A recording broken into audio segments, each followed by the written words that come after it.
তো রাকিব হোসেনের এই স্টোরির মধ্যে কিন্তু আমরা স্পষ্টভাবে দেখতে পাচ্ছি রাকিব হোসেনের মাথার মধ্যে ব্যান্ডেজ প্লাস আরও অনেক আঘাত পেয়েছেন তিনি।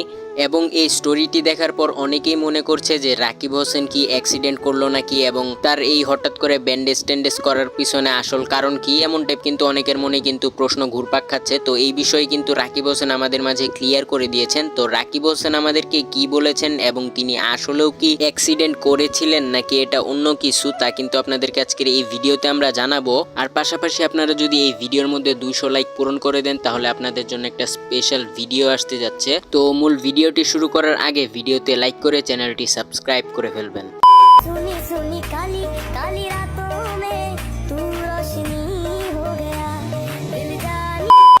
রাকিব হোসেন বাংলাদেশের মধ্যে নাম্বার 1 ইউটিউবার রাকিব হোসেনকে হয়তো আমরা সকলেই কম বেশি চিনে থাকি। তো যাই হোক, মূলত রাকিব হোসেন গতকাল তার ইনস্টাগ্রামে একটা স্টোরি দিয়ে আমাদের সবাইকে অবাক করে দিয়ে বলেছিলেন যে finally back to work after so long time.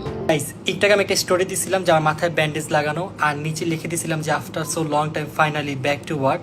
ক্যাপশনটা মানা গেলেও তার ক্যাপশনে থাকা ভিডিওটা দেখে অনেকেই মনে করছিলেন যে রাকিব হোসেন অ্যাক্সিডেন্ট করেছেন, প্লাস আমিও ভেবেছিলাম যে রাকিব হোসেন হয়তো অ্যাক্সিডেন্ট করে এসেছেন। তো যাই হোক, রাকিব হোসেন আমাদেরকে এই সম্পর্কে আরো বলেন।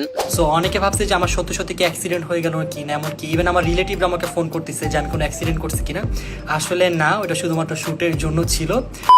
মূলত গাইস এই ভিডিওটা কিন্তু শুটের জন্য ছিল, এই বিষয়টা কিন্তু রাকিব হোসেনই আমাদেরকে ক্লিয়ার করে দিয়েছেন। আর আমরা তো অনেকেই অনেক কিছু ভাবছিলাম এই বিষয় নিয়ে। আর কে কে ভাবছিলেন যে অ্যাক্সিডেন্ট করছে তারা কমেন্টে জানান এবং 200 লাইক আপনারা পূরণ করে দেন স্পেশাল ভিডিওটির জন্য। আর পাশাপাশি আই হোপ রাকিব হোসেনের এই অ্যাক্সিডেন্টের বিষয়টা আমি আপনাদেরকে ক্লিয়ার করতে পেরেছি।